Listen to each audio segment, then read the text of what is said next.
Hey there, and welcome to the second half of a Highway to the Threemus Zone table stage doubleheader here on the Free Enterprise channel.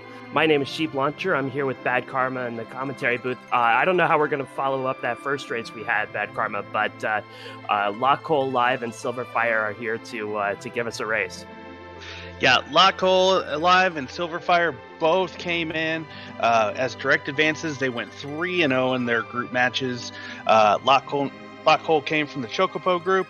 sylverfyre came from Zodiark. And I am hoping that both of them are able to put on a race that is just as good as that first one. If you have not seen it, please go check out the VOD. If you have seen it, please keep the spoilers to 0 and let people go and check that race out. Yeah, and speaking of spoilers, there are two other races going on right now. Moonblaze Wolf and Flurry are on RPG Limit Break. Osgredwin and Zyrak are on Randomania. Please don't spoil those races here, but right in front of us we have a great race, as Bad Karma said. Two very impressive runners who haven't lost yet, and taking a look at these objectives, we could be in for a real speedy time here.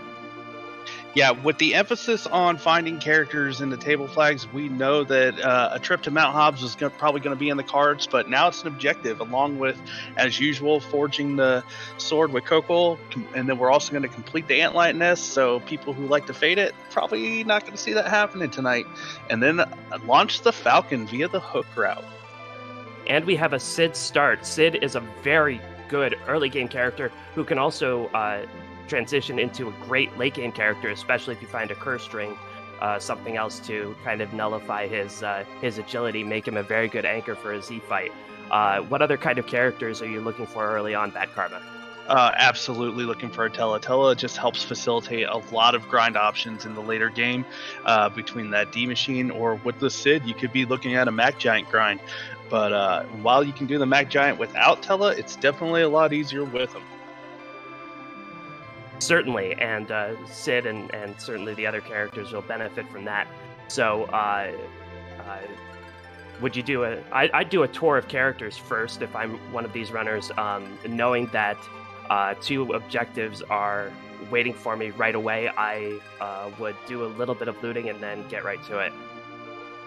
I would probably follow a little bit along with that, but I'd probably do. I have a little path that I like to do. I do Waterway, then I do Damsian, and then I start doing Antline and Hobbs for that Hobbs character check before I get the double character in Mysidia. So with Sid, that makes those early objectives a lot easier to do. So I wouldn't be surprised if we see a similar route. And sylverfyre has put up some very impressive times in this tournament. We know they can go fast. Locke has also put in some really impressive times. So it will be a really, really impressive test of skill tonight. Yeah. Pardon me. A lot of those times did come with the group flags, though, and we are on table flags, which is a whole different beast altogether. One of the main differences is instead of having the C buy flag, where our runners would have to choose the character when they find it. Now we have the perma-join flag, and C-buy is off. So now once they choose a character, they can't get rid of that character, but they can choose to not take a character, and that character will be waiting for them in Mysidia.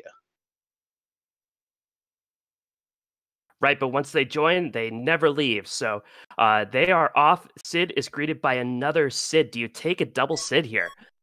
Oh no, I don't. With an Earth Crystal start, you don't need two Sids. One Sid is going to be more than enough to get you through this early going to find those other characters. And the King Eblin gives us the Earth Crystal. That means an early treasury check.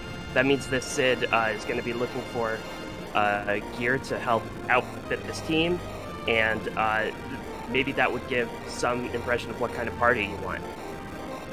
Yeah, it'll be really interesting. I would actually be tempted to check that treasury early, because that could save you some early game looting, depending on how full that treasury is. We do have the T-Sparse 60 flag on, so only 60% of the chests in the game are filled. And another change from the group flags, the group flags had T Wildish treasures on. The table flags have T Pro, so the treasures won't be as good, so that makes this treasury even more important. And sylverfyre is headed right there, so now we get to play everybody's favorite game,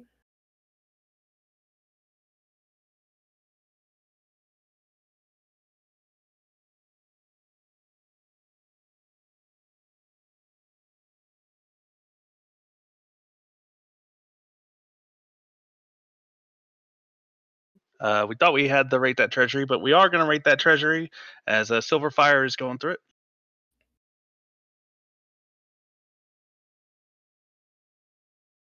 Uh, it's hard to judge that treasury with only having the Sid. There is a lot of good things in there. Tella and Rydia were the characters in Mysidia, and there were a couple of very helpful summons in that treasury. Yeah, I saw a heroin robe as well, which maybe find a good whip early on. You can use that Rydia as a melee character. Yeah, I think I saw an illusion in there, which always helps. A samurai hat, something like that. But overall, yeah, nothing earth-shattering.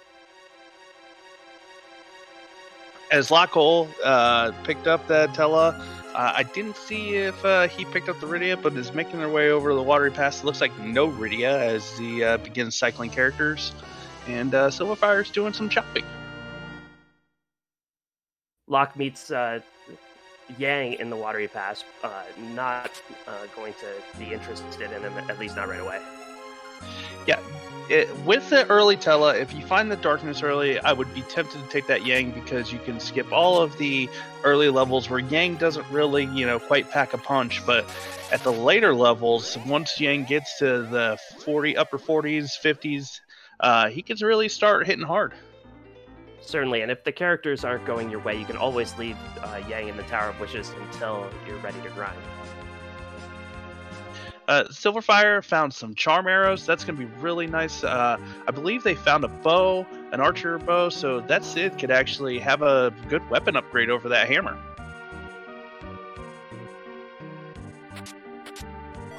That would be nice because Silverfyre hasn't done any character checks yet, so Sid is still on his own. Locke is looting the basement. Probably going to walk up and see who our character here at Damson is. While we just have some quick walk-in, we'll give a shout-out to our restream team. We have Groundflyer on the restream, and we have Xenacat doing the tracking, keeping us honest tonight. Yes, thanks to everybody behind the scenes. Locke also found a vampire in the basement, which always helps. Ooh, a Kane and Damson. I've seen a few. I think we have at least a flame spear that Silverfyre has found. That would be an instant take to Kane, in my opinion. I agree.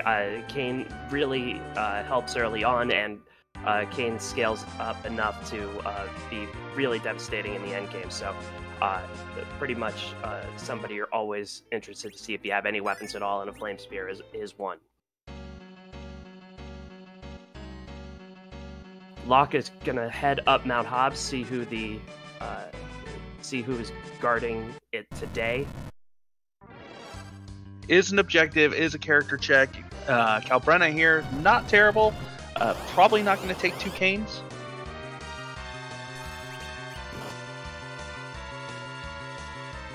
Although Trey is the second Cane. Yeah, I do like that Cane's color scheme though.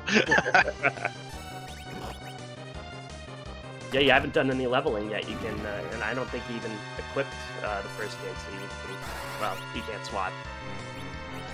Yep, there is no swapping, even with a duplicate character. If you take that second Cane, then you have 2 Canes. Was that a recall? I believe it was, and Tella finally, I think that's the first time I've ever seen a recall actually work. Uses Fatal against the dolls in the back. That has happened at another race before, and I believe somebody has said it's like a 5% chance of that happening.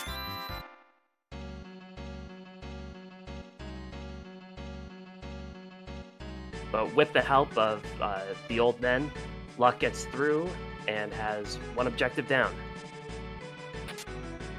Yep, and for those wondering why that worked on the blue dolls and not the red dolls, the blue dolls don't have a boss bit turned on, so you can stop them, do a number of status effects to them, whereas the red dolls do have a boss bit, so that's why they weren't able to be instant. Another flame spear here on the back of Hobbs, so Locke took that Cane without having a real weapon for him. Now he does. Yeah, and some people forget you can actually use that flame spear as an item to get a flame cast out. Find a early Mylon Z or one of the other bosses that's weak to fire, and that could hit a little bit harder. And a casual samurai bow in the Antlion Cave, so Locke Sid is in good shape here. Yep, as Sylverfyre is finishing their character checks, gonna be seeing this Rydia, gonna be seeing this Tella. I would actually be tempted to take the Rydia here, even though you really want to slingshot her later. She's gonna have a Sylph summon from that treasury. And an Asura, and we haven't seen any white mages yet, unless you want to count Tella as a white mage.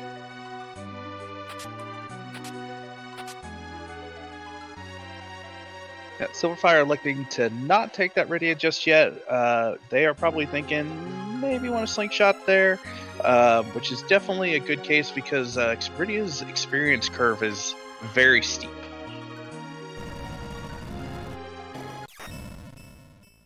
Now, if you're Sylverfyre here, do you want any other characters to take care of this Antlion boss besides Tella and Sid? You can make it through with just those two, right? Well, now seeing its CPU, it would be a little difficult. Doable, don't get me wrong. It would just take a little bit of time. It looks like Locke is going to go and do the time. Having the cane is going to speed this up a lot. Sylverfyre looking to be fading those objectives, though. Wants to get their Tella online, or maybe just doing the character check, but climbing ordeals.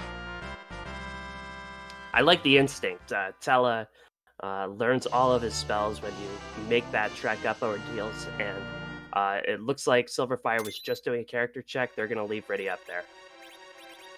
As LockeCole finds an Ixiao early, won't have to forge to get that. We have not seen a Cecil yet, though. I will say getting a Holy Sword that early will definitely incline me to take a Cecil, even though we have the vanilla agility flag on. Certainly. So, yeah, on these flags, if Cecil is in your party, Cecil is going to set the agility no matter what order he's in. So that has kind of led some people to dismiss him out of hand because his agility is not as easy to manipulate as some others. But with an X-Cal, you can deal with his agility because he's just such a damage-dealing character at that point. Sylverfyre found their cane up on Hobbs and took them. I would say that is definitely the superior color choice. Others might disagree with me, but that's my preference. As LockeCole passed on the Rydia as well and is heading up ordeals.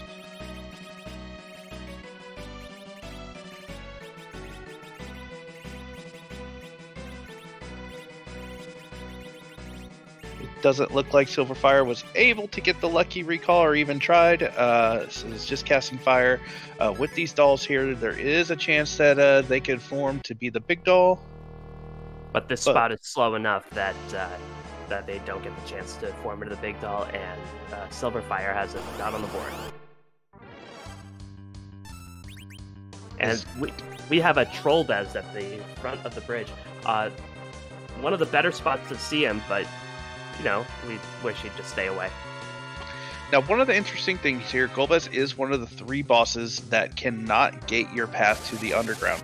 So we know that that one path to the underground cannot be here on Ordeals. So if there's a Magma Key here or a hook here, the other item is probably somewhere out in the overworld. That is true.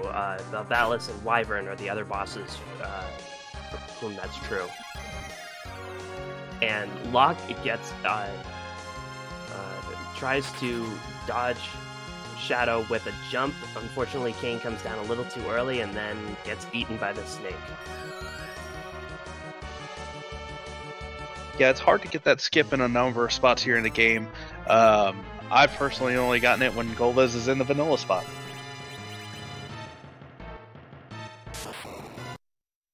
Yeah, Golbez is taking to require for fixed sped up.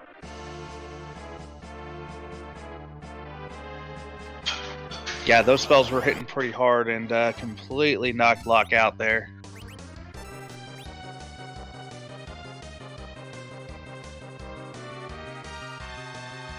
But he charges right back in, is going to take another crack at this Golbez as Sylverfyre is heading down and will be greeted with the CPU.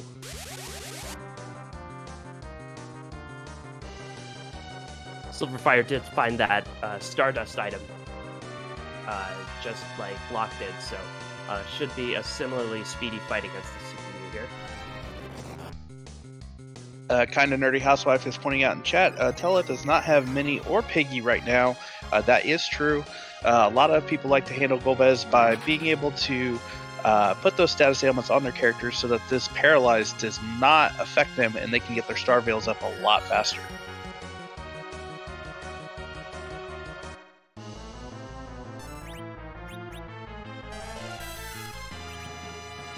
As Sylverfyre is beginning their work on the CPU fight, Kane looking a little dicey, but gets up in the air. And Sid tanks a virus, so now Sid has a Star Veil on him. Locke should be home free at this point.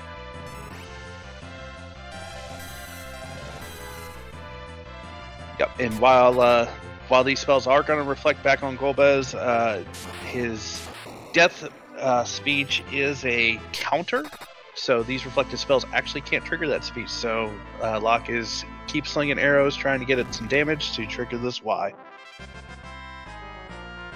But Golbez asks the ultimate question and fades away. So Locke is through Golbez. Sylverfyre has completed Antlion. Sometimes I wish Golbez would ask other questions. How? Who? When? Where? I'm going to settle with why. It's just a basic rule of journalism. I'm surprised he isn't more curious about the world that he wants to destroy. Ooh, this is...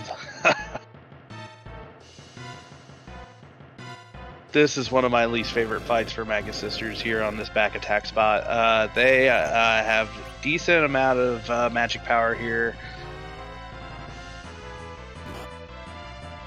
Yeah, and they get in a few turns, set themselves up before you can even react. They're decently quick. This is going to be a slog here.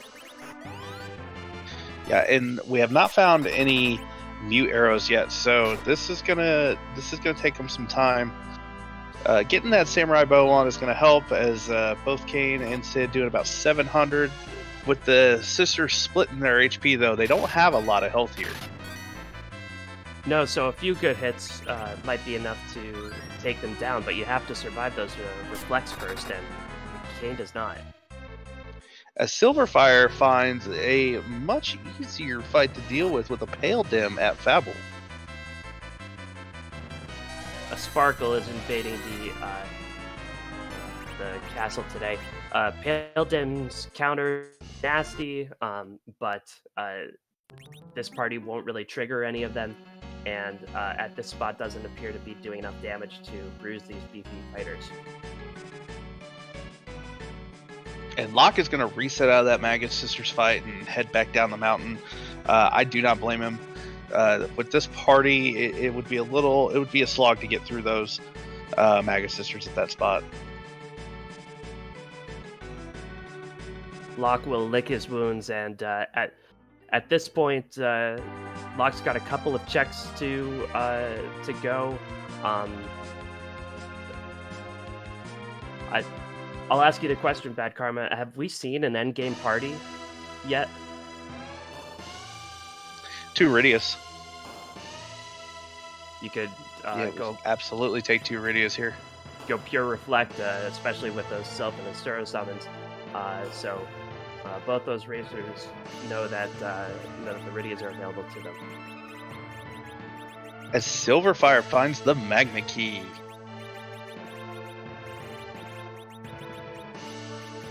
And this got a little spicy. This is one of those few times when our runners might prefer to see a hook over a Magma Key.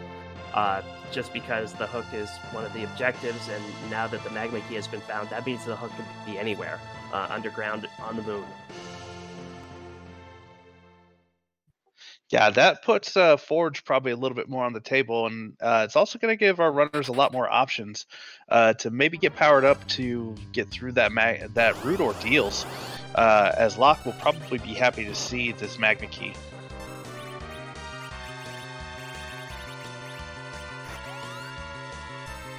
Sylverfyre takes their magma key and goes straight to Aggart with it. You got some free checks to do down there, some shopping to do. The gated shops have better items than shops in the overworld. Maybe get some items that you need. I would be looking for a mute knife. Sylverfyre doesn't know that they are going to need it for that Mega Sisters fight, but if they're going to be wanting to take that down early, a mute knife will really help out for that cane, and then some mute arrows for the Sid. Yeah, Mute Knight is one of the more underrated weapons, precisely because it really does some damage against some rude bosses, against the Magus Sisters in that spot in particular. Also a nice little weapon for Edge if he turns up. Yeah, it has lower accuracy than a long blade, but it has a comparable attack power. If I find them, I typically rock 2 of them if I can't find long blades yet.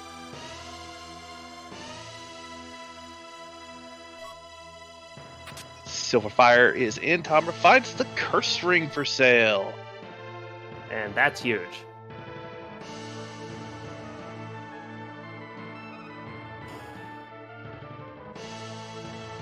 Yeah, so, one of the heroin ropes. Yes, I don't disagree with that. I honestly, you're probably not even going to need 2.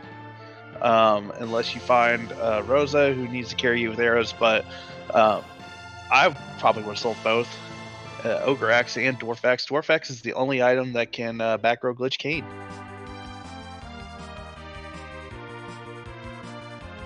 Picks up one of those. Sylverfyre being a runner of the people and checking the dwarf as a library technician. They have a really hard job, especially with everybody doing remote learning these days. So Sylverfyre is really set up now. Ooh, Cure 3's in the shop. That could mean there may not be a true white mage. That's true. Cure 3s are guaranteed in these flags only if no white mages are available. So that is a sign that there might not be. Yeah, LockeCole is diving right back onto those Mega Sisters.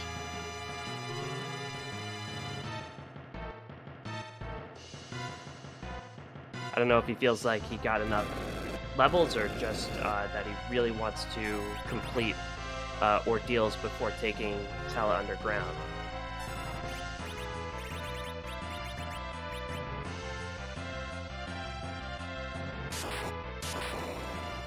Yep, as Tella is face down from one of those reflected spells. Sid takes a big hit too.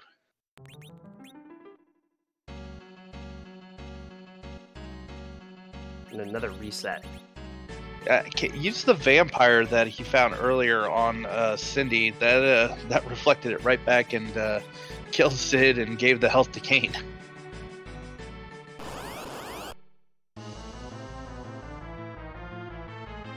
Yeah, you learn that vampire is a magic spell the hard way, and that's what happened to Locke right there. And Sylverfyre will be giving us a check here in the Fey March. Let's see what they will be finding here in this free chest. Ooh. So Sylverfyre is 1 key item away from go mode, and still for sale, in case they missed it somehow. But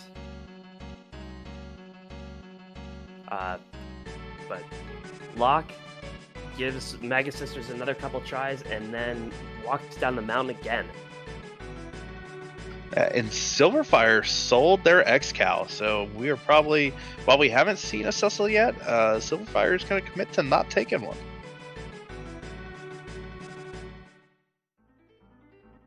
Looking to see who these bosses down here in the Fey March. Come on, something rude, something rude. That's a free Bahamut in the Leviathan spot. Not enough Starveils. That's a lot of health for that spot. Those Starveils are not going to get all the way through. Probably past the second Mega Nuke, maybe, or probably through the second Mega Nuke, but not through the third. But the second one's not going to kill him.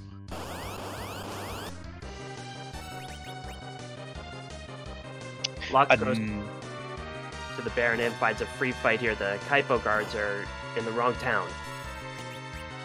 Not a spot you want to see them. You definitely want to see them later on to where you can get a little bit more XP.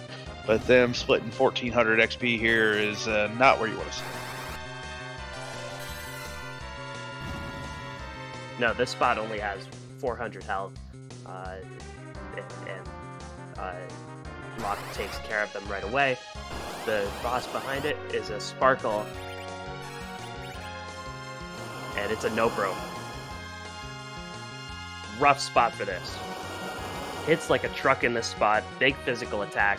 After doing the big wave that cuts your health in half.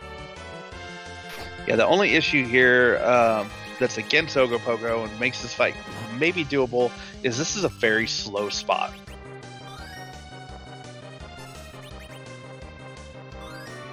And I was just wondering how the virus came out on the last fight. Locke must have gotten lucky with another recall.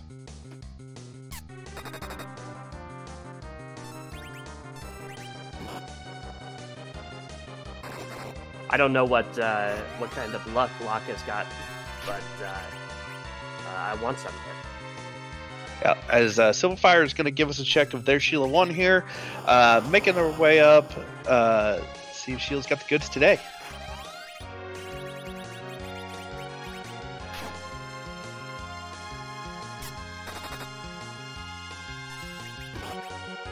Iridia will like that tiara, but Sylverfyre hasn't committed to taking Iridia yet, so so far Sheila not giving us the goods. It's not something that I would want now. Definitely something I will be glad I have later, but not the progression we were looking for. So Sylverfyre is going to be heading up ordeals.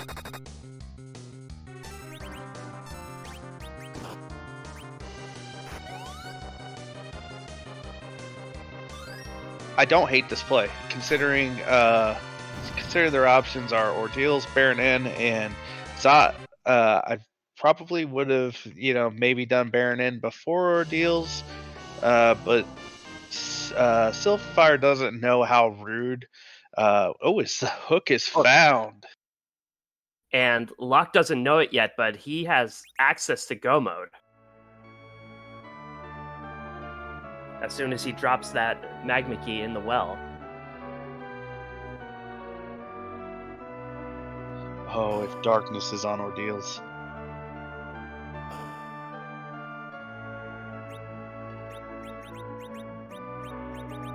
That would be super spicy.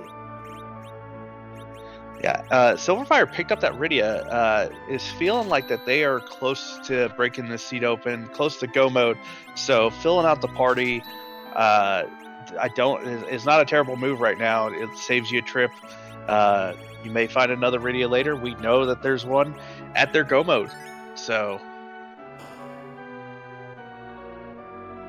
Lifes and Starveils here in this Baron shop, that will be important for Locke to know if he ever wants to take on that Bahamut, but meanwhile Sylverfyre heading up that mountain. Gets greeted by the Lulbes.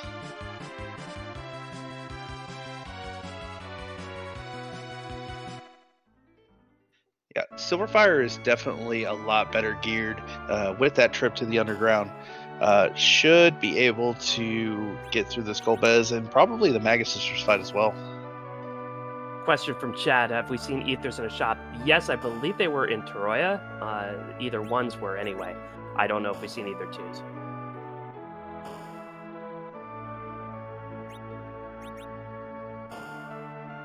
The Silverfyre tried to get down to 2 party members to save time on this fight, and Kane's Kamikaze was not quite strong enough to take out Tella.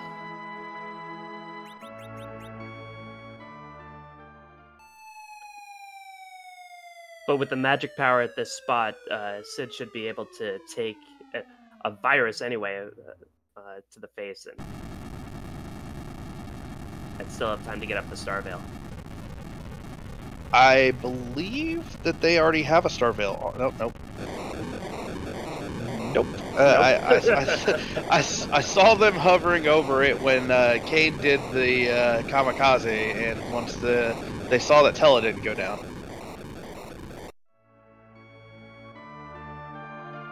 Question in chat, is there an alternate? Yes, there are a couple of different options without the Darkness Crystal. If they can find the Luca key, they can do trapdoors. There is trap chests in the Sylph Cave, can give a good chunk of XP. It won't get you up to Zeromus levels, but they do give 20-30,000 a pop and are pretty easy to take care of with Quake.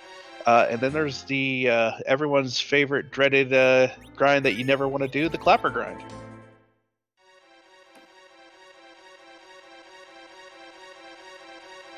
Yeah, the Clapper grind really is the one of last resort. I think both these runners hoping for a Darkness Crystal or a Luca key at least. Yep, and as Mecha Link and Papita are saying in chat, there is the low-level strats where a couple of characters with just 1200 HP can get you through that Zeromus fight with enough Cure 3s and Star Veils and Vampires, which I believe we've seen all of those.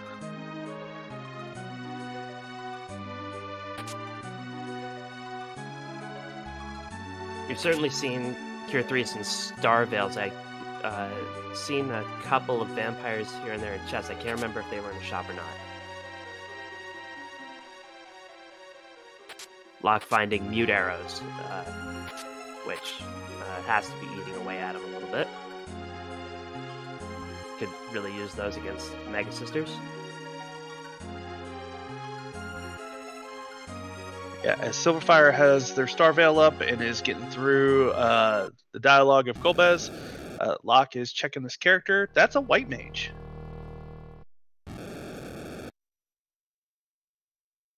So that's a very intriguing character to take. You don't want to rely on Rydia if you can help it as a white mage.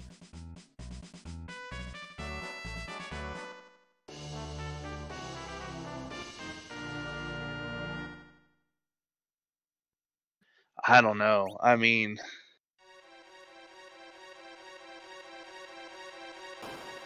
and at the Rubicante spot, it's either a vanilla ruby or elements.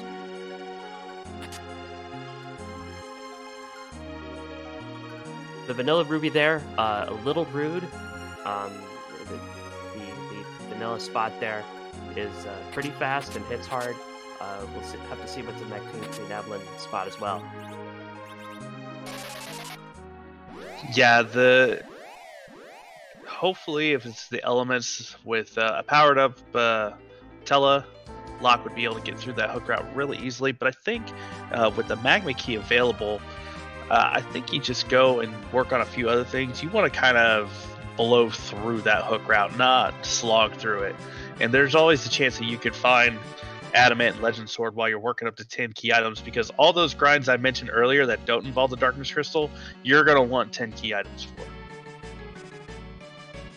Certainly, but neither of our runners are even close to 10 key items right now. And knowing that you have Go mode available, or at least close to being on the table, I don't know how much time you waste scrounging for 7 more key items. I think you could. There could be an argument for either or.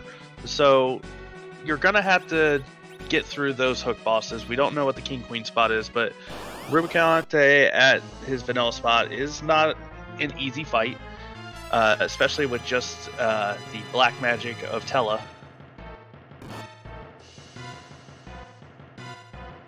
I would be tempted to take some other key item checks. You know that there's a Bahamut in the Fey March that has something. Dwarf Castle has another character check.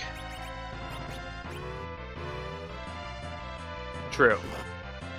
And with those kind of value-added checks, those are certainly worthwhile to check. And we're going to get our first peek at this Ordeals item, as Sylverfyre is the first one through this Magus Sisters fight. Locke, meanwhile, takes down Cindy in the middle, so gonna be charmed. We'll see if he has enough to make it through the rest. Yeah, Sid is doing work. Just a Sand Ruby for Ordeals. Dark Elf here. Sylverfyre's not going to have any problems getting through this boss.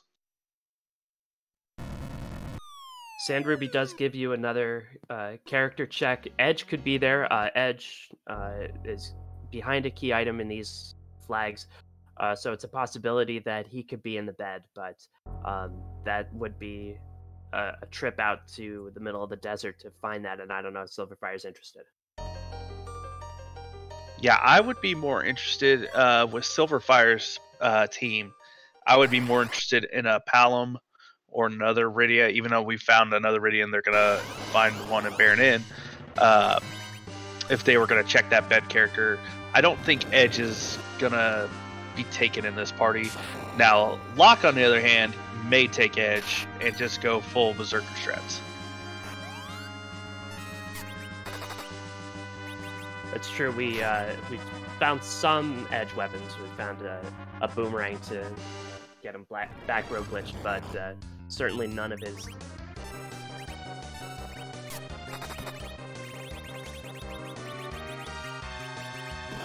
Yeah, and Edge, if you don't find those ninja swords, and we've seen long blades for sale, I believe, somewhere already. I think they were in the Fey March. Those are good. They're not great. You would hope to find ninja swords somewhere. And without at least one ninja sword, Edge is not going to be pulling the damage that you need him to pull for this party.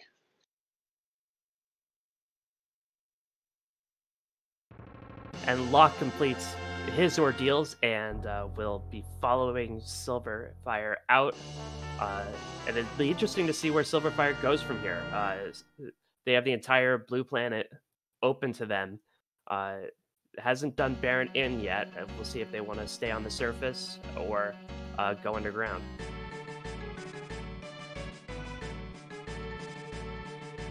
But while we know that Baron Inn has the hook, I could see Sylverfyre, who obviously doesn't know that it has it, go do Zot, because it's going to spit them out right at Baron, as Sylverfyre is proving me wrong and going right to Baron. I like your idea, though. The problem with the Tower of Zod is it's long for only one key item. There's not even a Rosa that you want to get exit on at the end of it. So Locke, meanwhile, is going to head up that tower. Yeah, and Locke hasn't done the treachery yet.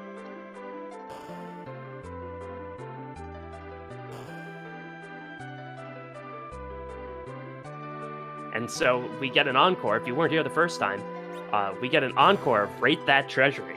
Rate That Treasury!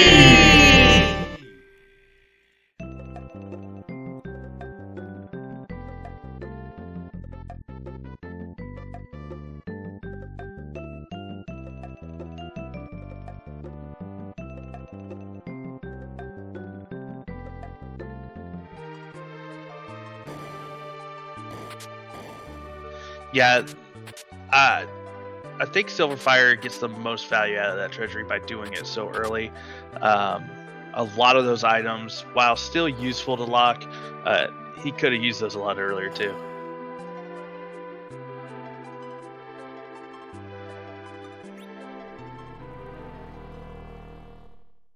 Sylverfyre is getting through these Kaipo guards, has their Rydia on the floor as LockeCole is going up the Tower of Zot.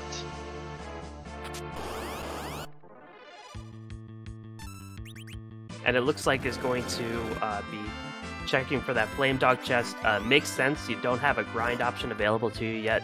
You need to get all the experience you can, and maybe even some gear, maybe a Dragoon Lance or something from one of these chests. Yeah, the Flame Dog chest can have a tier 6 item. I don't hate checking this chest, especially if it's right here. You know, this can be routed in easily. You lose 3 or 4 steps total.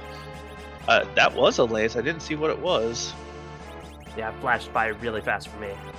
Dragoon Lance, you called it. Haha!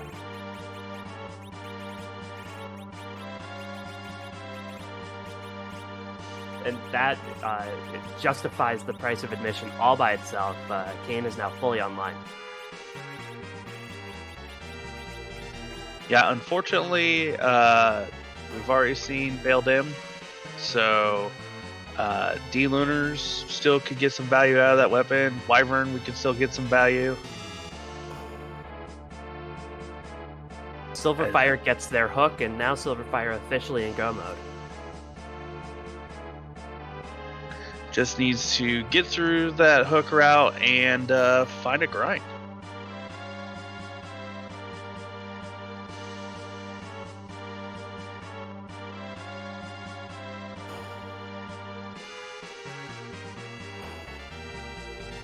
Where do you go for Sylverfyre here? I think I'm looking. I think I'm going underground, stocking up on Star Veils, hitting up that Bahamut, seeing if I can get through that. Otherwise, Sylverfyre heading to Tower of Zod. I don't hate this play. It is a key item at the end of it. It's a little bit easier than Dwarf Castle, although not as quick.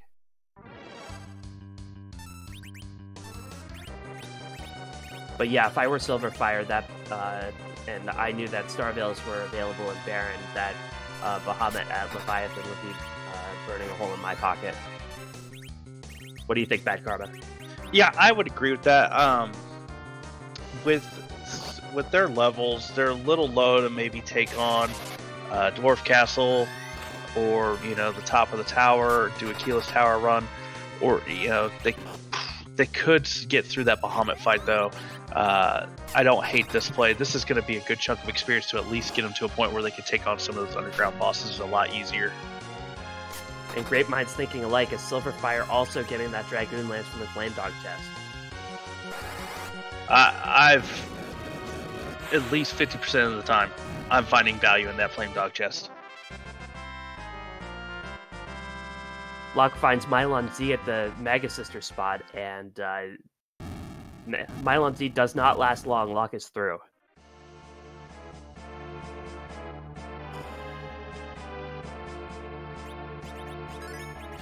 Yeah, that's a good, Mylon Z can hit hard and can curse you. So that's a good boss to find there, considering there could be a number of route options.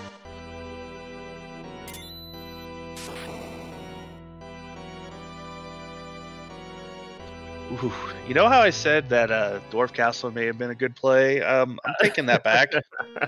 Yeah, Evil Wall in the Golbez spot. Not a place you want to see that big wall. Honestly, anywhere in the underground you don't want to see that wall, except for maybe the cannon room.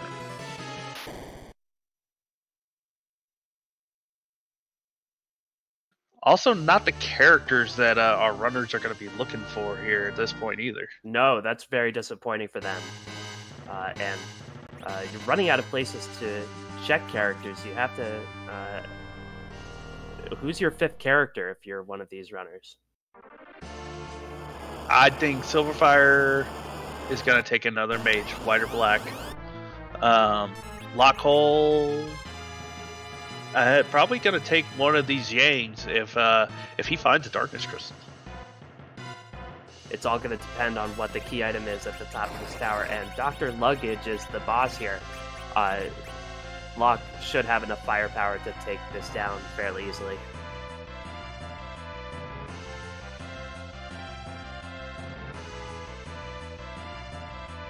Yeah, I believe they found the silver hammer there he found the silver hair in the Troya Treasury, so we'll be able to do extra damage on the next form if he chooses.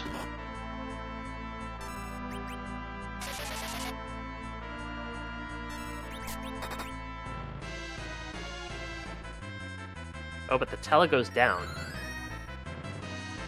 Before he can cast Link 3, I think he was queuing up. Little hiccup. Yeah, but this is, again, just physical. Ooh, that might hurt a little bit more.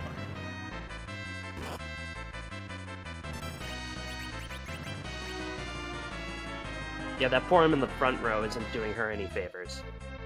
This is a physical spot. This is the Vanilla Vivalis spot who hits pretty hard. Yeah, I hope Locke remembers to switch over to the hammer for the second phase. It's going to make it go a lot quicker.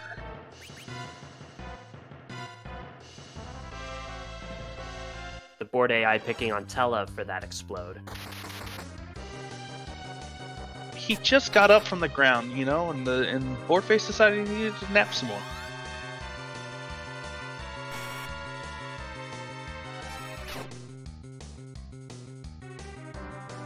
You know, napping is really underrated as an activity, but now's not the time to do it.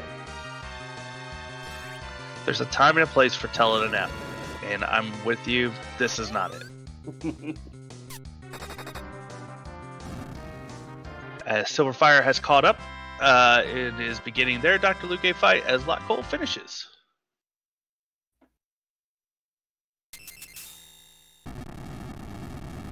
Silverfyre is going to get through this a lot smoother. Their Sid is rocking an Earth Hammer that does 4 times damage to the robot, Balnab, and to the second form of Luque. Yeah, this isn't the Earth Hammer. Doesn't it do like lightning damage for some reason? It does fire damage, but it also does 4 times damage to robot type. That's a rat tail at the end of the Tower of Zot, so that's another free check. And that's gonna hurt Silverfyre. They have not gone to Damsian to raise that hovercraft, whereas LockeCole has. So while our runner's caught up here, if Silverfyre chooses to go check that rat tail, it's gonna take them a little bit longer because they haven't gotten the hovercraft up yet. And there's Cecil sleeping in the bed.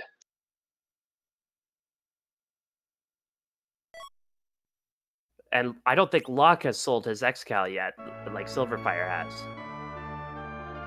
And immediately takes him. Yeah, Locke does have that X-Cal. That makes going down the hook route so much more doable.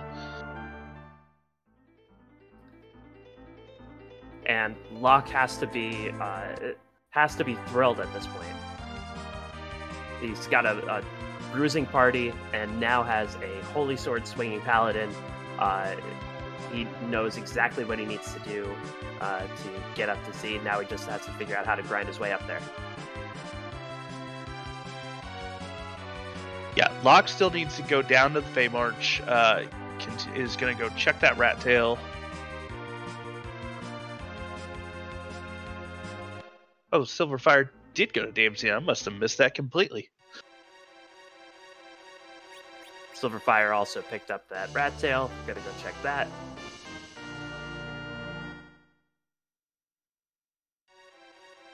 I mean, you could wear it in your hair and look pretty.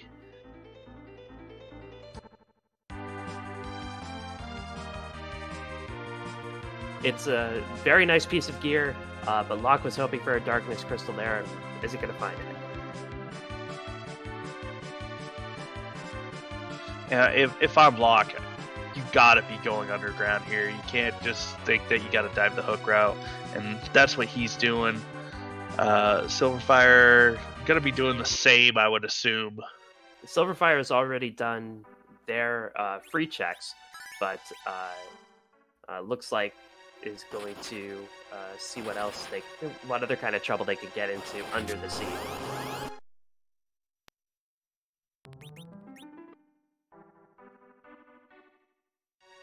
Yeah, Silverfyre doesn't know that they have a white mage waiting for them in Evelyn, so if that's what they're looking for, we'll find that eventually, or because otherwise they could have taken another Rydia at any time if they were going to go double black mage. And ooh, there's a blue raven in the dwarf castle.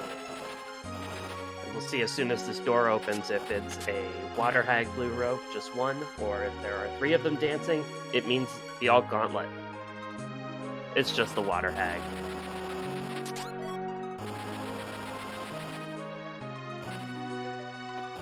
So Dwarf Castle is going to be a really good play here. Water hag, free boss. While its evil wall is the second spot, it's only got 3,000 health. Yes, and that evil wall will hit, but with only 3,000, there should be enough firepower here to do damage to it. Locke is going to be getting his pass here shortly.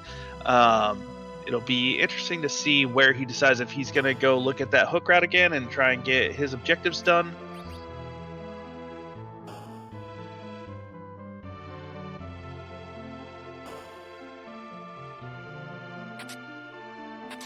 Kamikaze strat on Water Hag, keep that Rydia down.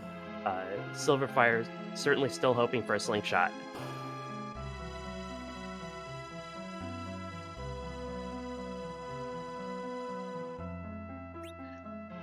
Yeah, the question chat from Pepita, Sylverfyre. Oh, there's Sylverfyre's White Mage, if that's what they are looking for, and said no.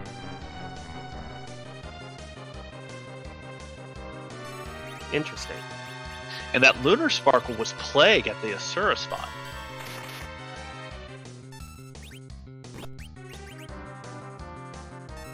Feymarch, with a couple of bosses that are easily doable at these lower levels. Yes, so Locke is going to do the raise, continual raise to thwart Plague strat here.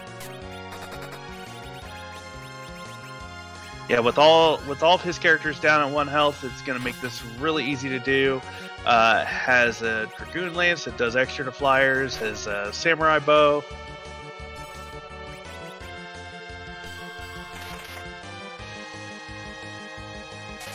It is a fast spot, though. Yes.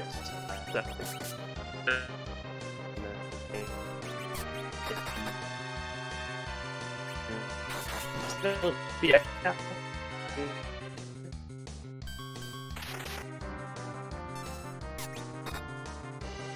Yeah, as we saw, Porum missed and is now dead. We might be seeing some people go down to 0-0s here shortly.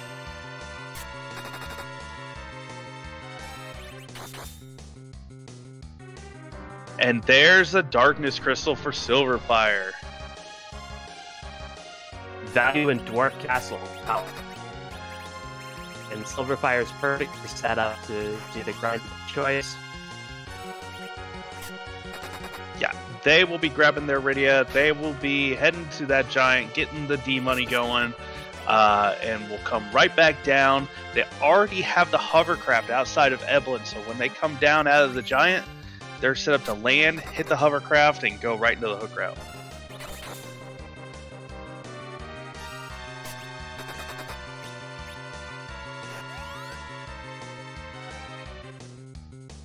Yeah, the question in chat about checking the moon character, I would suspect Sylverfyre is not gonna check it. They're either gonna grab a Porum or they're gonna grab a Rydia.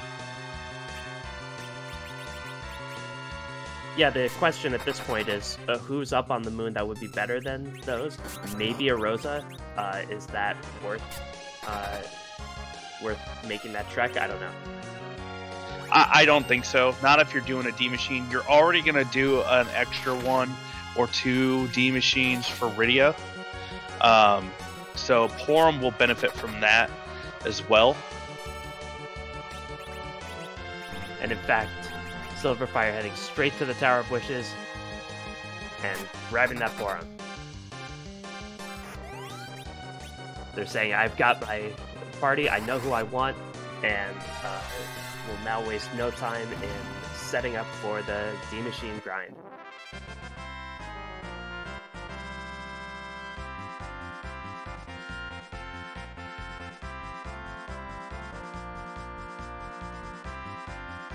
Meanwhile, Locke gets through Plague, and the sea what Locke's reward is here. Just a gold apple. It's a gold apple. That's disappointing, but Locke looks committed to this Fey March play.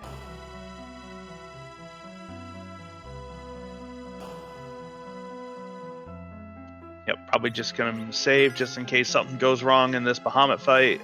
No need to heal. Bahamut's not going to do anything else to you.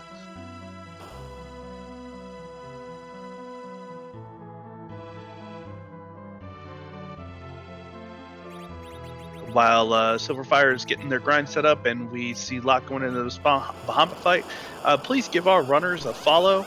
They've been putting on an excellent race for us here tonight. Show them some love.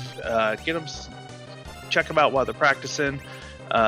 We have a long tournament still to go here. This is just the first match for both of these runners. They have 5 more in the next week and a half that's going to get done. Yes, and also follow our team here, Groundflyer on the restream, Xenocat on tracking, and my co-commentator, Bad Karma. Give all of those folks a follow. They're great people as well. And my co-commentator, Sheep Launcher, give him a follow as well. As Silverfyre went into the Giant, was a little zealous, forgot to do the manipulation. And so, in these flags, the can't run flag is on. So, it's the old strats in finding your fight in Giant involved walking around where you knew the fights were and then running away if you didn't get the right one. If you can't do that, that makes things a little more difficult. Luckily, Twisted Flax in the community found the step counts to manipulate the fight in the Giant such that you could be guaranteed to get the D-Machine fight your first time in the Giant. And since Baron is the easiest place in the game to go to those encounters, that's why Silverfyre is out here doing random encounters there. And these fights are really doable with, a Fire 1 spell or something that can just easily wipe out these early fights. And you're not going to get a lot of XP, so if you're playing to slingshot somebody, it's not going to mess with that. And it's nice to be introduced to old friends again, like Sword Rats and Float Eyes. I haven't seen them in a long time. You can be friends with the Imp if you get that summon on Hobbs. Like I always seem to do. What does the Imp summon do, anyway? Physical damage. Not a lot. Not a lot. There is a legitimate use for the Imps. I believe it is a little bit faster than the Chocobo, and that is useful for the Wyvern fight if you have your Star Pails up. An Edge Sword from Bahamut for an edge that so far has not appeared in this seed, and the Fey March is officially a bust. Yeah, Locke was hoping for at least that Darkness Crystal down there and did not pay out. Hopefully he will, looks like he is heading over to the Dwarf Cave, hopefully to more than just heal.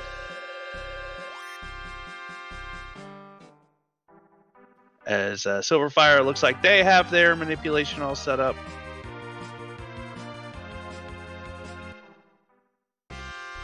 And Locke is going to the Dwarf Castle, and we have a race on our hands here, folks. Yeah, this will come down to who has the more efficient grind, who can get through that hook route. I would have to give the edge to Silverfyre just because that they're into their D-Machine grind a lot faster. And while both runners are set up with the hovercraft already on the Evelyn Island, I think the edge right here is for Silverfyre. Yeah, Silverfyre will definitely go into the grind earlier. Looking at these teams for Zeromus, both, assuming they grind efficiently, both should be able to get through Zeromus in plenty of time. So I agree that Silverfyre is definitely in the lead here, but we've seen grinds go bad before, and it's going to take all of our runners' willpower to make sure that everything is on point. The other thing to note too is LockeCole not taking that Rydia. Locke doesn't have to do as many D machines. He's only got to get his Cecil up to about level 45, whereas sylverfyre has to get their Rydia up to 52. That's a difference of about 3 or 4 D machines, I think.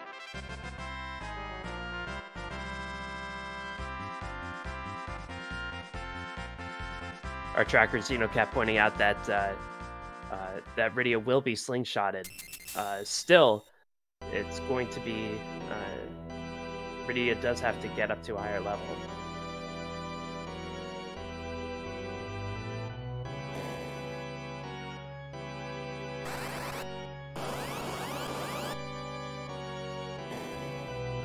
And if you've been watching this and thinking, I'd like to get into this thing, please make sure you visit the Discord. If you want to get rolling seeds for yourself, maybe get involved in the next tournament. The Discord is the place to get the information that you would need to get started. We have a very friendly community who could get you helped out, answer all your questions, help you understand what's going on with these races. So please feel free to come in and check it out. Everybody's very helpful. We'll answer anything that you've got. And while we're on the subject of D machine grinds, Bad Karma, walk me through like how you make this grind as efficient as possible for yourself. So the first thing is you want to make sure your party order is set up, and you have to understand how your party order is going to go. So we have Tella in the middle, so that the extra accuracy for weak, so that weak spell doesn't miss.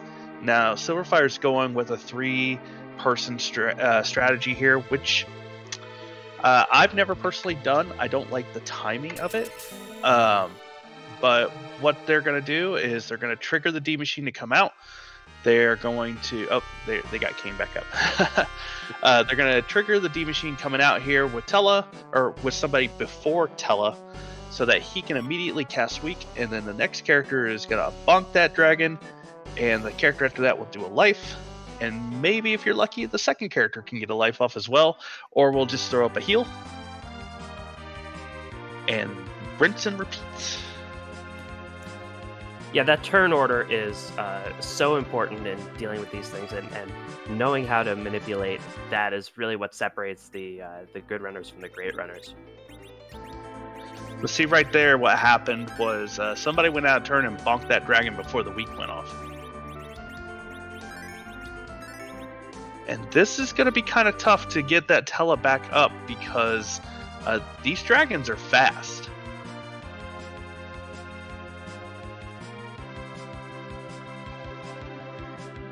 One thing, Rydia doesn't have stop yet.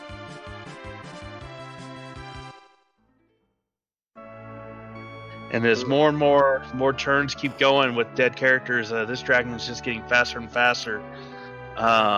It's looking this is a tough spot. You have to wait for this flame to go off, and then hope the next character's queued up to get a Cure 2 off on Tella. That's their last Q2 as well. And well, they have another stack of Cure 2s, so. Oh, I missed that. Yeah, but still, they're not for wasting, and more than that, time is wasting. And these fires, they do 10% of your max health each time, but they come out in a hurry, and all of a sudden, you're in a position like sylverfyre is, where you're at low health and in a pickle. And has to take the reset. So now we got to raise folks. Both are in the barren plains, getting their manipulation going. At almost exactly the 1 hour mark. And Locke just reset. So we are literally at the exact same spot. 2 different parties, both going into our grinds, both in go mode.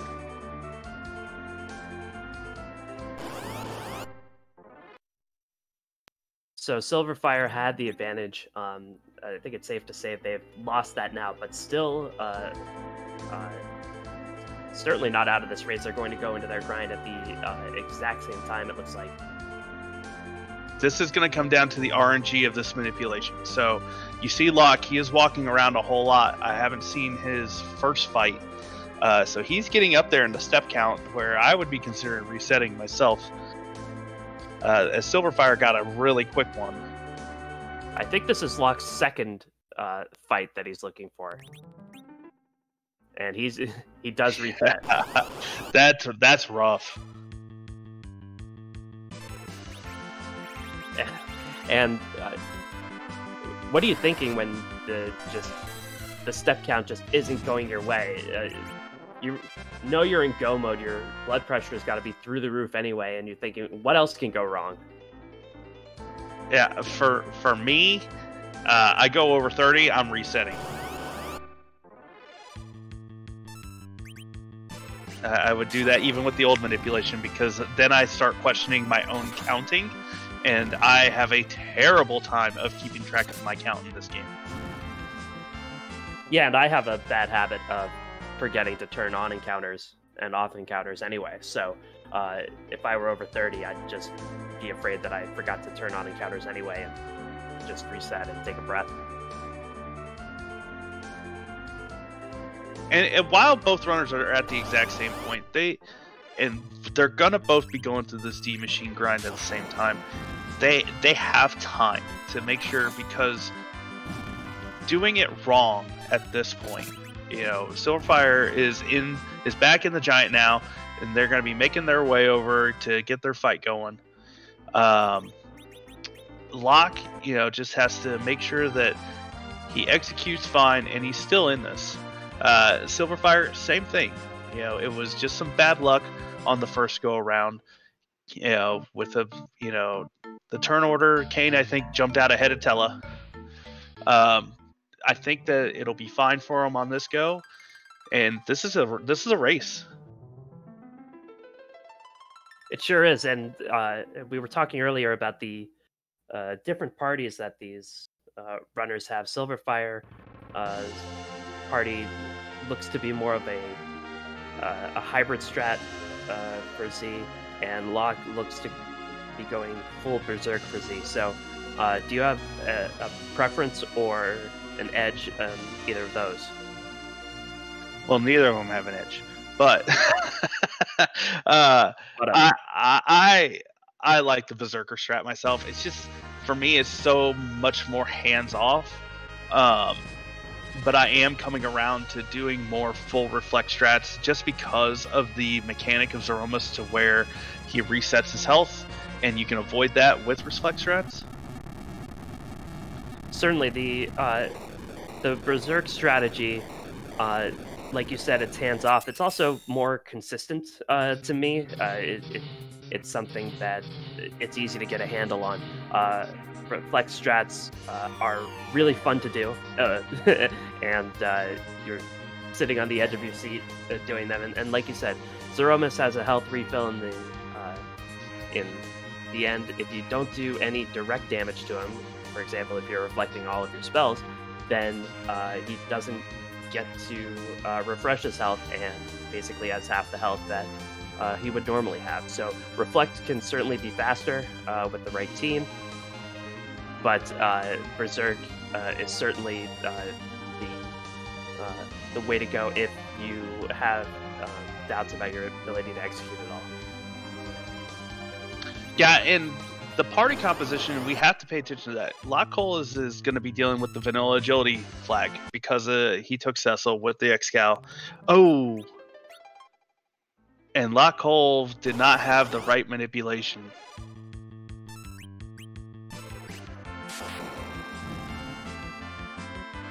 Oh, that hurts. You absolutely hate to see it. Miscounted steps somewhere along the way, or looked at the wrong row of the chart or something. So many things can... so many little things that if just one of them is off, then you don't have the right fight, and you have to do everything all over again. Yeah, and to go along with my thought earlier, you know, that Locke is going to have to deal with a faster Zeromus. While Locke does have a curse ring somewhere in his inventory, I believe one was found, or maybe bought one in the Feymarch.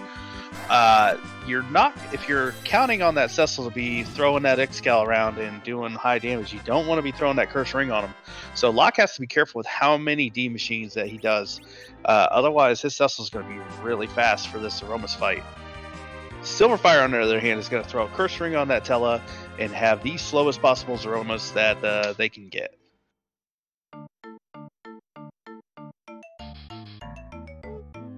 Very true, and Locke going to resummon that whale, get to rewatch this cutscene, which would leave me biting my fingernails. Question in chat about where to find the chart on the Discord in the Newbie Corners channel. It is pinned in there. I believe it's called D Machine in the Time of E Can't Run. It also has for the Mech Giant grind as well. It also has for that moon grind, the enemies that explode. What are they called? The grenades, I believe. The reaction grind. Yes.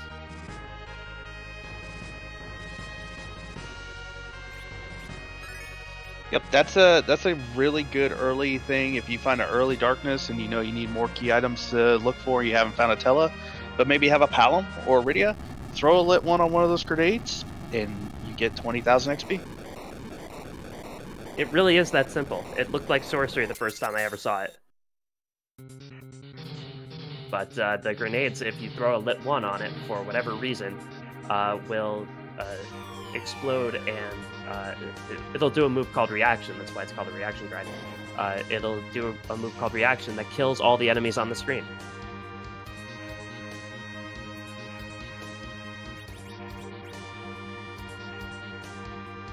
Yeah, and that's where the Discord will have links to a lot of these guys. The free enterprise site to generate a seed also has a link to the wiki, which gives you a rundown of a lot of this information.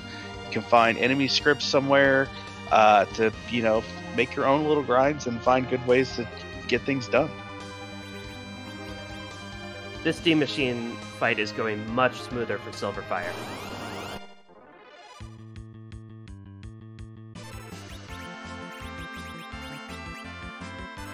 It looks like Sid went out of order that time, but had everybody up, so, and didn't take the counter to Tella this time.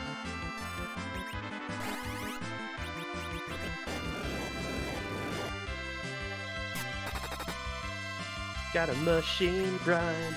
It's better than the rest. Now, during this part of the fight, the alert doesn't do anything. It just sits there, says looking for enemies, waiting to get hit to summon this D Machine. So it's a good time to recover. Certainly, because the searcher won't do anything to your party unless it gets attacked first. That's a good time to get all your ethers, get cures, basically get everything set back up. And it looks like Locke has found his D Machine. Has anybody been keeping track of how many Sylverfyre has done? I know I've lost count. Yeah, I certainly have to. It's tough to keep both eyes on manipulation and grinding, but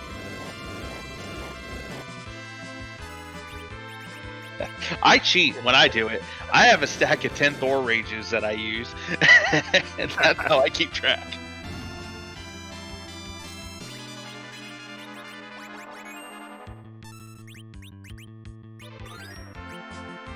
Yeah, so it'll be really interesting to see when each runner cuts off their D Machine grind. Like I was saying earlier, Locke only needs to probably go to about level 45 to get Kane and Cecil and Sid up to levels. Porum won't have Cure 4 if he does that, though. Whereas Sylverfyre needs to get Iridia to nuke. Well, Sylverfyre just did weak on that searcher, so they've decided they've had enough.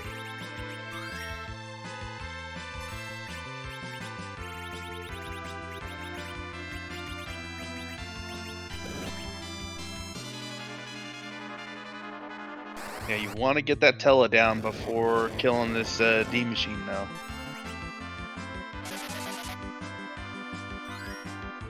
$650,000 experience, but didn't get the Tela down. 39 levels. I think Radio was over level 10. And Radio's got to has enough. Yeah.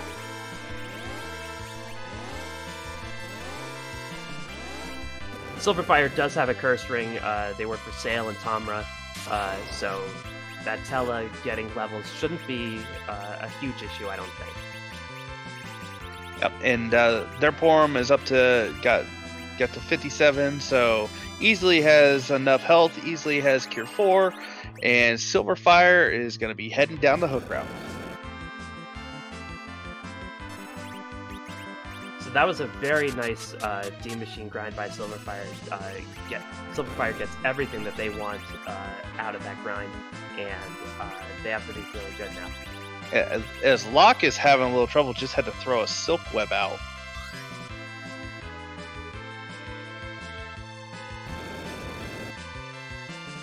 And we've seen it from both these runners. This D machine, it's common in these races, and especially when you're watching others do it, it's easy to forget just how technical it is and how many things you need to go right. And you know, just one thing going wrong, and you're in the weeds real fast.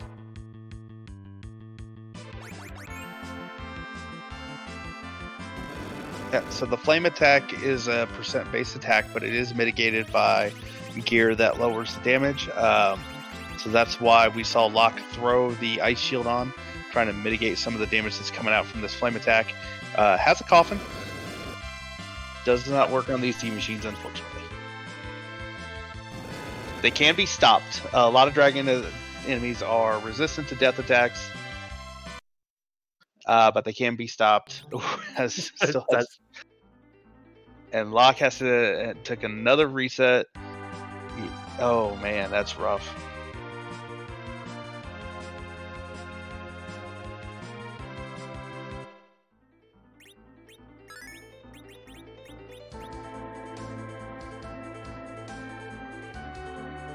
And so Silverfyre retakes the lead here, and Silverfyre at really good levels heading down into this hook. Doesn't know who's down there yet, and we don't know who's in the King Queen Eblin spot. There could be something rude here still. With Nuke, nothing's going to be that rude, even in the King Queen spot. If that's elements, then you're 1 fire 3 from knocking them out. If it's Rubicant, you're going to have nukes and ice 3s to take care of it. I doubt Silverfyre has any issue no matter what's down here, unless it's a Wyvern.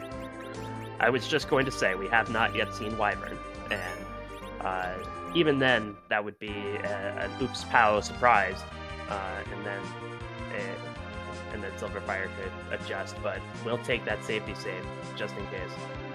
And I don't think Wyvern's magic power would be that high at that spot, so it's very possible that Kane or Sid lives through it.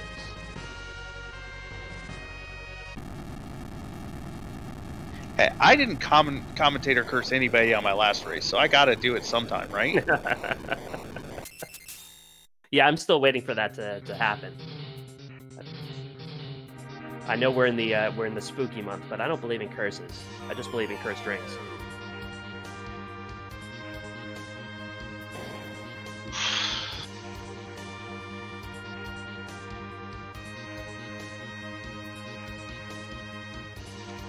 You're not going to be seeing Silverfyre pick any of these chests along the way. Not going to waste time with that. Mad Ogre chest is just going to run. Yep, Silverfyre sees the finish line from here. Knows exactly what they have to do. They'll be running headlong into it.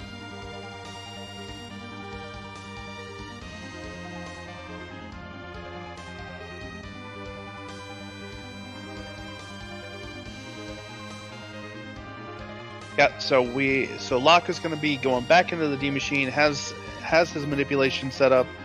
Heading into the elements room. Silverfyre is going to give us a peek at who this King Queen spot is, and we'll be hopefully blowing through these two boss fights to head into Threemus with that pass.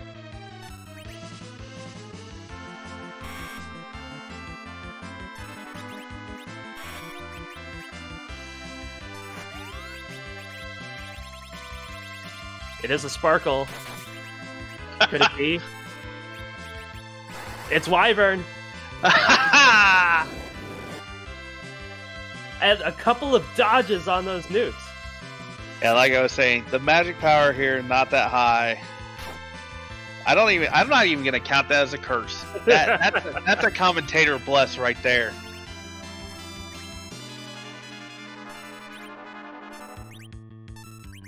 I don't know about you, but anytime I see Wyvern, I always forget what spot it is and just immediately brace for the quad 9s on everybody. And want to welcome the Raiders from RPG Limit Break. Please, just a quick reminder, please do not spoil the results of that race so that those who wish to see the VOD will get a chance to. So we are an hour and 17 minutes into this seed. Sylverfyre is in go mode. The last objective they have to complete is the hook, which path they are on. They have a way to Zeromus, and they are done with their grind. Locke, meanwhile, is trying to manipulate the grind. It hasn't been going well for him, but he is also in go mode. He also has the hook and access to complete that 4th objective. Yep, so our runners have 2 different parties, as you can see. Well, mostly the same party, but Locke has taken a Cecil, is wielding an Excalibur, while Sylverfyre took a Rydia. So it'll be interesting to see with the Zeromus fight how the vanilla agility gets the swag kill with Kamikaze Sid. Doing that allowed Sylverfyre to skip the Crumble cutscene for an Elements boss fight. That was choice, and despite their theatrics, they still can't avoid the pitfall. Not even gonna show us who is at the top of the tower. It doesn't matter. It doesn't matter! I still like to know! Question in chat, what weapon for Kane? Both runners are rocking a Dragoon Lance for Kane that they both found in the Flame Dog chest in the Tower of Zot.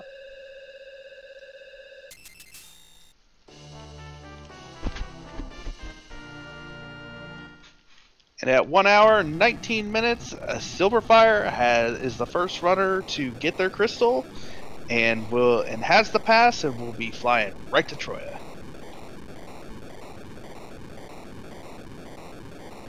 Yep, I don't even know if there are any shops that they need to visit on the way. I think they're pretty well set up. They are going to go to Tamra. Cure 3s, I believe, are in Tamra.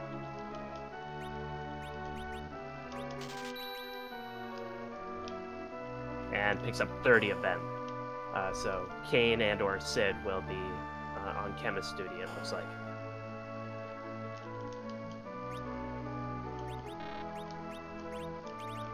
I wonder what...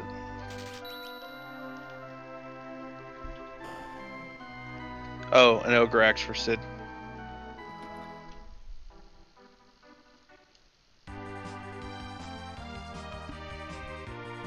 Does that reduce his agility at all?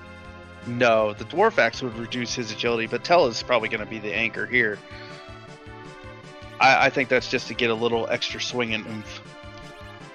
Yeah, so not pure reflex stats. This is a hybrid team, it looks like.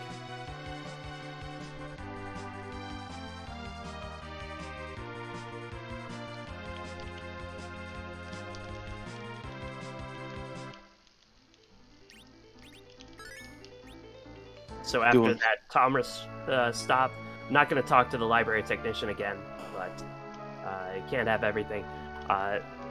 We have a question to ask, I believe, Vankarna.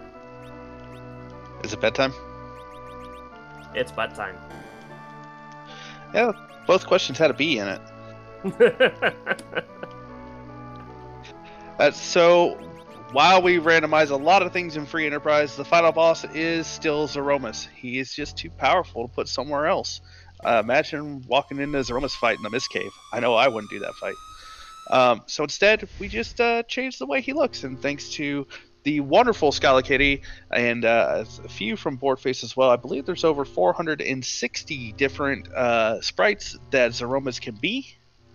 And that leads us to the question, do you want to do the honor sheep launcher? Whose butt are we going to kick tonight? There's so many butts. There's so many butts to choose from. There are so many butts, and usually it's a butt I don't recognize, and I don't know if that makes the butt better or worse for me. If I can have a butt that I don't know, but it's always exciting.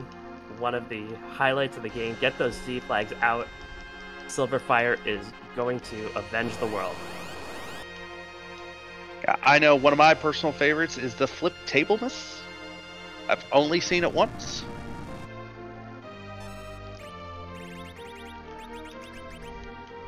My last race I had Wily Coyote Miss, which was exquisite. I think I was tracking that race. I believe you were. It was fun to see him falling down while the sky is going to the left. It's really weird. Messes with my equilibrium. It messes with everyone's equilibrium. And that's a diamond web. So Final Fantasy VII represent. I don't know particularly where this sprite is from. Is this a record keeper, Scala Kitty? 15. Time to count.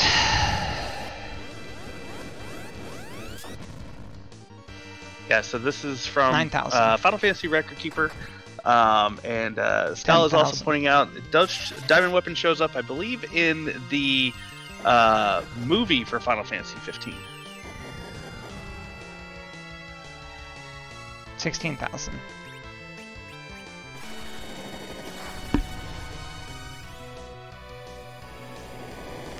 So, Sylverfyre is chugging through this Diamond Weapon Miss as LockeCole is working through his D machine.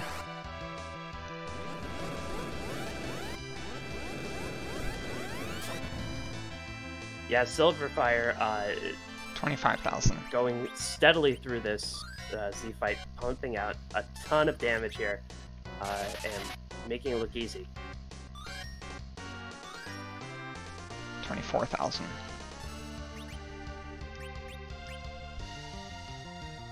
25,000. Yep, we have Reflex going off of the Sid. He doesn't need Cure 4s. He's just going to Cure 3 himself.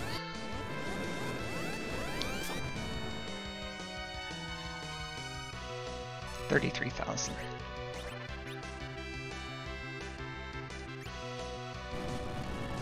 Locke, meanwhile, is having a much better handle on this D machine fight.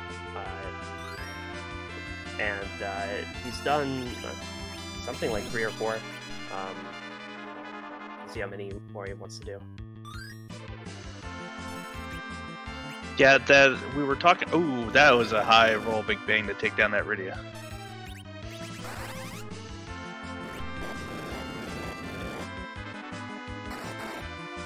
Yeah, we were talking earlier about the reset mechanic for Zeromas. The developers wanted him to have 120,000, but back in the day, it was a little hard to get that high with just one number. So he has a counter refill, but if you reflect a spell in Final Fantasy IV, a counter doesn't fire. So that refill can be skipped entirely, and I believe that's why a lot of runners are better at counting than I am. Certainly, and that's also why I prefer Zerg strats, because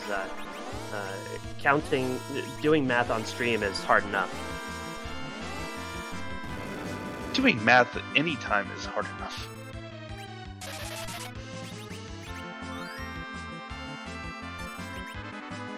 Sylverfyre has recovered every party member that they want to have recovered.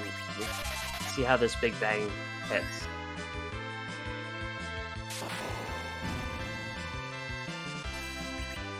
Another big roll. Ooh, and that took out both mages.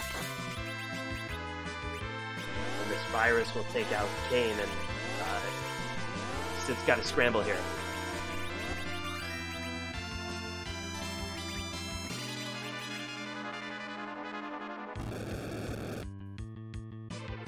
Yeah, it'll be interesting to see if Silverfyre can get their party back up here. Just has to be cautious, keep Sid topped up, get the Porum up. Well, this is why you purchase 30 Cure 3s, for just this kind of situation.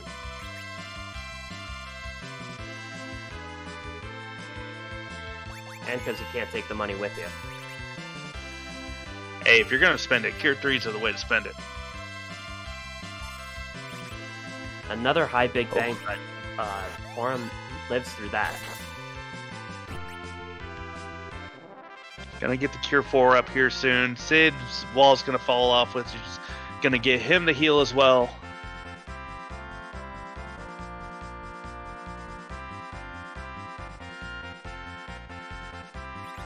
Locke is done with his grind. He got up to Cure 4 on his Palom.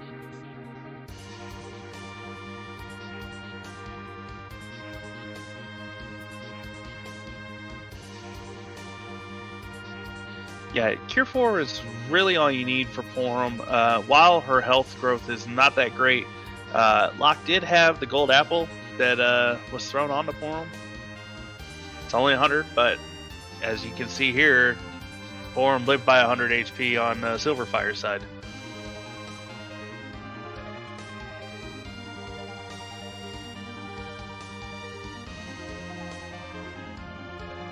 Silverfire's got to feel like they're getting close to the end here, but those Big Bangs are relentless.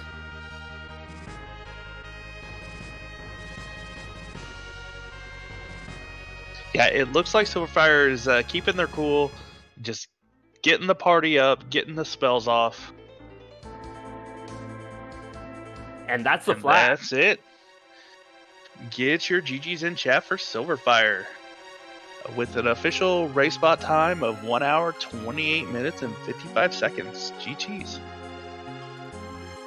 Silverfyre with a great race. Ran into some trouble with the grind, ran into some trouble with Z. Both times managed to keep their head, pull out some very well done maneuvering, and comes away the winner in this one. 1-0 in the table.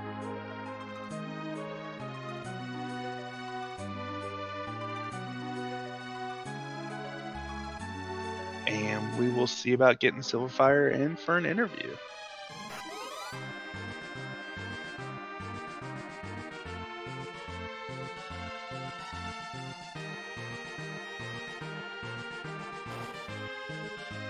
That was really some clutch play in that Z fight, Bad Karma. They could have easily let it get away from them, but they didn't, and Silverfyre is here. GG, Silverfyre. That was a Z fight. I just rewatched it. That was apparently, a Z apparently fight. apparently I was doing math live on Twitch. That certainly is one of the bravest things he could do. So, so those objectives at the beginning, it felt like it could be a fast seed. What did you think starting out? I thought that the true hunt is for the Darkness Crystal. Yeah, you could tell that's what you were thinking in terms of your party choice. Taking the Rydia on Ordeals. What were you were just hoping for that White Mage to drop eventually? No, if I had to go double, like at that point, it's like, okay, there's 2 Rydias. If I have to go double Rydia, that's fine. I'll just have to, like, if I was double Rydia, I would get more levels on the D machines, so that Rydia would like have 2200 health instead of like 1800, and more reliably do like quad 9s with the nukes. But when you're slingshotting 2 Rydias, that's a thing you can do. Yeah, that first D machine, what was that? Just some bad? That looked like it was just some bad RNG. Somebody jumped out of order there. Yeah, jumped out of order, and I didn't use Blink on Tella beforehand, and so it's the 1 out of 5 to get Tella get meleeed. And also, I didn't have enough levels on Rydia to have stop, which would have let me recover. Yeah, we saw you looking through your inventory for an hourglass or something. It's like, what do I have here? Can I do anything? Nope. Reset. I tried to like queue up the life into cure 2 immediately, but like the fires were just coming out. The one thing I didn't try is I didn't try silk webbing the D machine. Maybe that would have given me enough time to get a life and a cure 2 potion off. Well, I can tell you, Locke had some issues with his D machine as well. At one point, you guys were both setting up the manipulation at the exact same time. Okay. Yeah. But Locke ran into trouble on his first D machine as well, and actually did get the silk web off, and it did not help. Yeah, even with the silk web, you have to like have it be like setting it up perfect. Yeah, overall, you ran a fantastic race. You both did. I would highly recommend going back and rewatching this. You took very different paths, and you ended up at the exact same time setting up a D machine grind, which was phenomenal.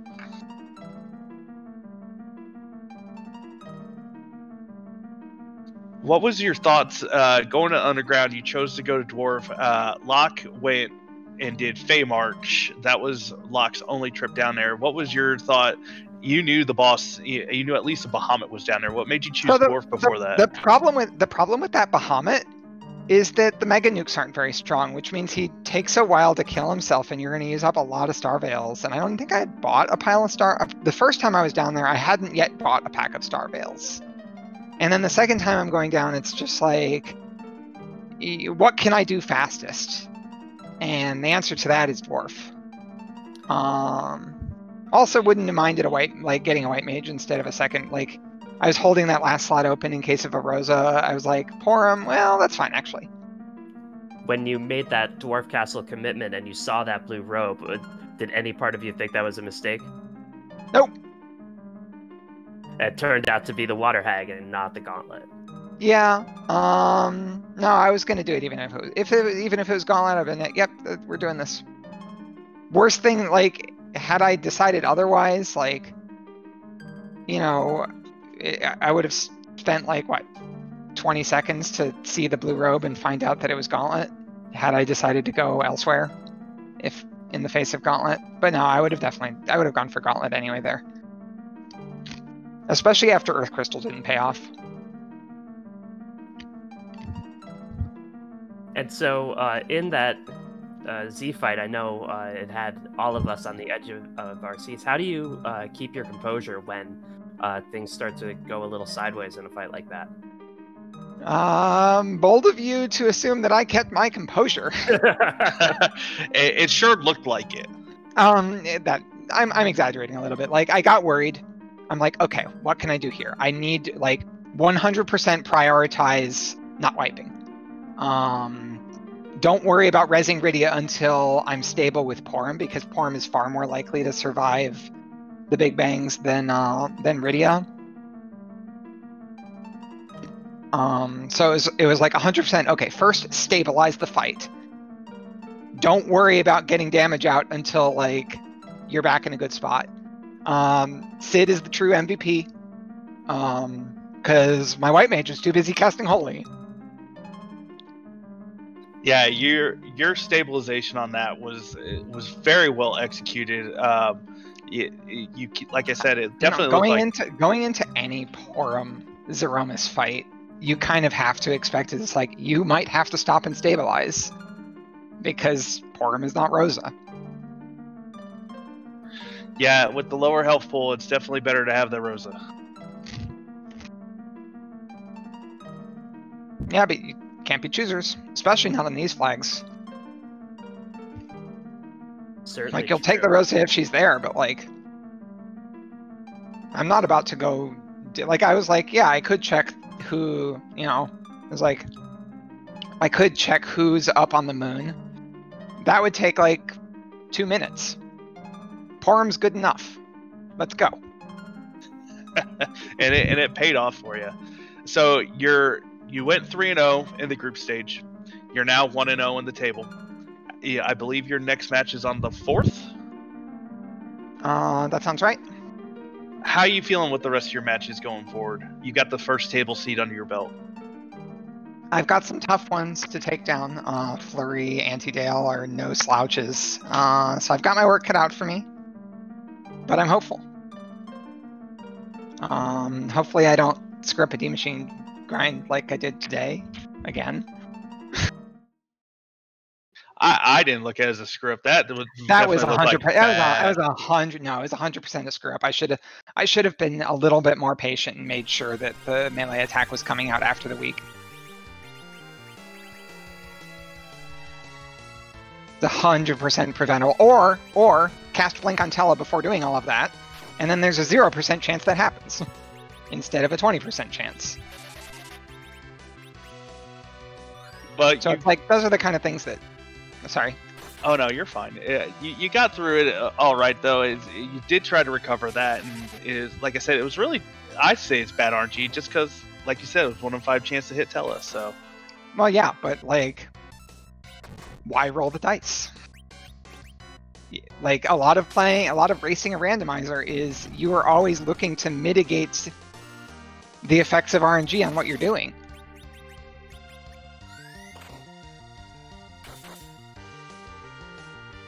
Well, your play and your recovery really showed that you are a force to be reckoned with in these table stages. So you're no slouch either, Sylverfyre.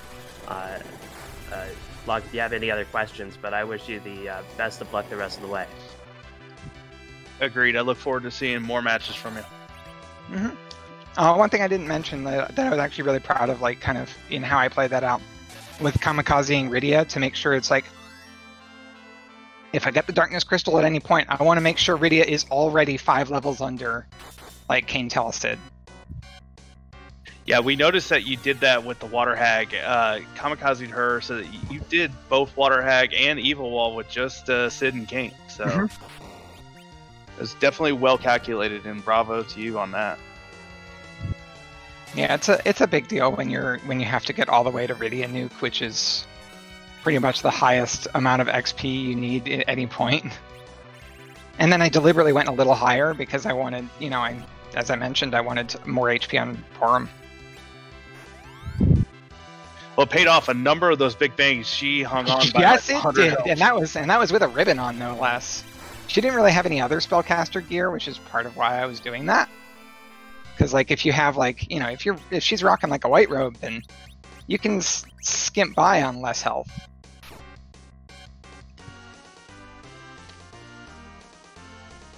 Well, that's all I have for Sylverfyre. Do you have anything else, Sheep Launcher? No, GG's against Sylverfyre. Good luck the rest of the way, and thanks for a great race tonight. All right, thank you. Thank you. GG's as well.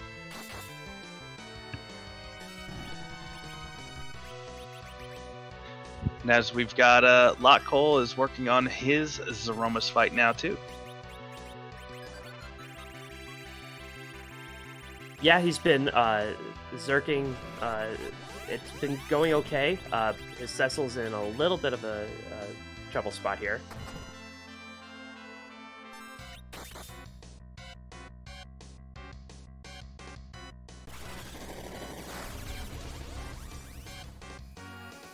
Sid doing work with the Silver Hammer. This Big Bang, I don't know if that's nerfed or not, but I'm not very good at nerfing Big Bangs, so. That was full power. The Black Hole is definitely going to give him a little bit of time to maybe get this recovered.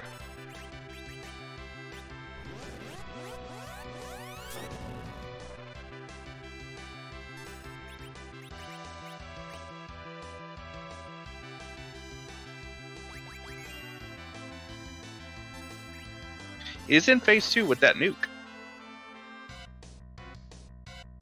But there you see the perils of taking that Cecil, trading damage for a slower Z. This Zeromus is pretty fast. Got the Cure 4 up now. These are the only 2 characters Locke needs to finish this out, though. Yeah, Cecil with the next Cal will get you through nice and steady, and as long as it's not a super... Oh, that's a super high roll Big Bang. So Romus is out for blood tonight with a lot of high rolling Big Bangs. Yeah, Zeromus ate his Wheaties before this match. I don't know if Ground Flyer made sure of that.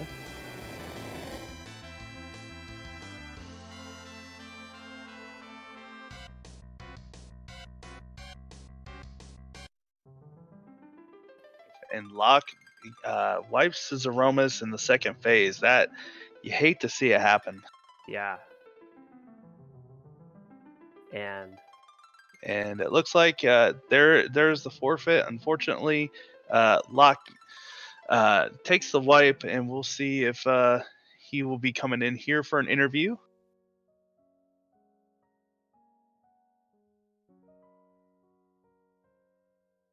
it's a frustrating seed for him with a tough time. And it looks like he has joined us. GG Locke, tough luck there at the end. Yeah, that past hour was just not going my way. Let's just go with that. It was not going my way. You had a good run. It definitely seemed like it was. Myself personally, I am terrible at counting out the steps for the D machine manipulation. How'd you feel getting that first one and then ended up with a wipe? I think. I just don't know like what happened there. I think it's just I mistimed it very slightly. Which, I mean, it's fine, it happens, but then all of the other D machine grinds afterwards was just like, what is going on? Like, yeah, it definitely seemed unfortunate. It was, you did try to recover it, and it just didn't have like any hourglasses or anything to really help you out, and we felt bad for you up here in the booth for sure. I mean, it's one of those things that happens, like. Can't feel too down about it, but it does suck. Because I felt good about the first half hour or so. I felt good about the seed. Like I was getting everything done. Those recalls were great. The 2 times I used it. Yeah, I want your luck on recalls. That's for sure.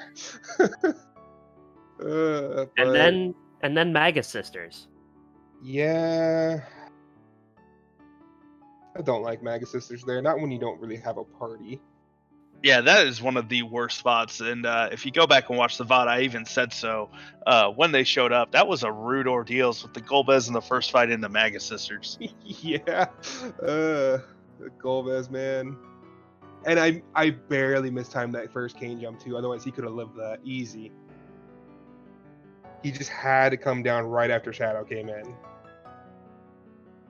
Yeah, I said also on there is the only time I've ever been able to skip that with Kane is in his vanilla spot. Yeah. Yeah, you ran an excellent race. We were talking, you and sylverfyre went into your D machine grind at the exact same time. sylverfyre had the first hit at it, and they took a wipe in there as well. So you guys were both neck and neck, literally doing the exact same thing at the hour mark, and it just didn't slide in your favor, unfortunately. Yeah, it happens. I was gonna say rando, but I don't think that's really rando for you. That's just, I guess, this game more so than rando. Well, the good thing about the table stage is that there is still time to recover. I don't know if you scouted your upcoming opponents. What kind of strategies are you looking to take with you going forward? That's a good question. Looking at who I've got left, I don't know. I don't know what to do. Penguinator's on Saturday, so what do I do there? Yeah, your next match, I believe, is Saturday on the 3rd. Yep, at 8 p.m. Eastern. It's gonna go great, I'm sure. Hey, every seed's different. I have not played a table seed myself where I've been able to take anything from a previous seed and apply it. No, I haven't either. Like after the seed, no, I haven't either. I was not expecting the ejectives we got in the go mode we got here. Because, I mean, technically we were in go mode in, 30 minutes in? Yeah, as soon as you had underground, well, I mean, you could have got it at Baron Inn, so. Yeah. And that pass was in Feymarch. So that was basically go mode, and I'm not good enough to do a low level zero miss. I don't think I even had anything to do that with, so maybe that's something to learn. So if you didn't have the Darkness Crystal, were you trying to think of how you were going to grind once you had that pass? I was probably just going to go through Sylph Cave and hit every single trap chest, see if I could make that work. Which might have been a little tougher because I didn't pick up the Radiant, didn't have like Odin or anything. But that would have been at least some kind of experience and maybe some better gear. Yeah, I didn't see in the spoiler log like if the Luca Key was up on the moon or anywhere on Earth, so. Yeah. I mean, I think the only places we possibly didn't check then was Power, and I didn't check Sheila 1. Sheila 1 was a tiara. Okay, so then Tower. That was it. So it's probably on the moon, because I think I checked everything else afterwards, before Dwarf Castle and then those two. Well, you are 0-1 right now. You went 3-0 in the group stage, but you do have 5 more matches, so you can easily turn this around and get going. Yeah. All right, best of luck the rest of the way, LockeColeLive. Thank you. And thanks for commenting and restreaming this. I appreciate it. Even though I was a dumpster fire at the end. Well, you still put on a great race. Yeah, you learn from those. Those are the ones you really learn from. But yeah, I'm going to go get dinner, so take care, everyone. Thanks again. Thank you, and GG's. Thanks.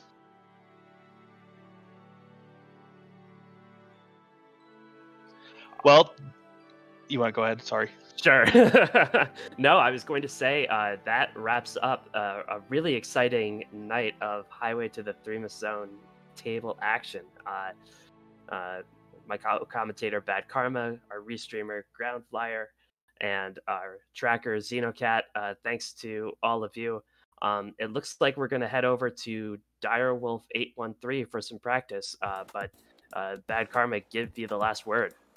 Yeah, thank you, Sheep Launcher, for co-commentating with me. Everybody out there in Free Enterprise Land, thanks, and give some Direwolf some cheers tonight as he's practicing. And we will see you all next time. Have a good night. So long.